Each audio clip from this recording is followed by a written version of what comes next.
நடத்தை விதிமுறைகளை மீறி வாக்கு சேகரிப்பில் ஈடுபட்ட விஜயகாந்தின் இளைய மகன் சண்முக பாண்டியன் மீது போலீசார் வழக்கு பதிவு செய்துள்ளது பரபரப்பை ஏற்படுத்தியுள்ளது. தமிழ்நாடு முழுவதும் நாளை ஒரே கட்டமாக மக்களவைத் தேர்தல் வாக்குப்பதிவு நடக்க உள்ளது.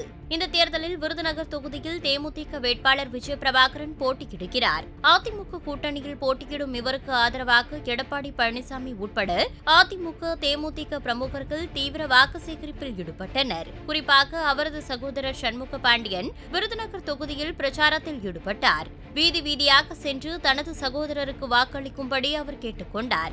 இந்த நிலையில் தேர்தல் நடத்தை விதிமுறைகளை மீறியதாக சண்முக பாண்டியன் மீது போலீசார் வழக்கு பதிவு செய்துள்ளனர். விருதுநகரில் அவரது சகோதரர் விஜயபிரபாகரனுக்காக அனுமதியின்றி பிரச்சாரம் செய்ததாக தேர்தல் அலுவலர் அளித்த புகாரின் பேரில் இந்த நடவடிக்கை எடுக்கப்பட்டுள்ளது. இதில் சண்முக பாண்டியன் உட்பட அதிமுக, தேமுதிக நிர்வாகிகள் 14 பேர் மீது வழக்கு பதிவு செய்யப்பட்டுள்ளது குறிப்பிடத்தக்கது.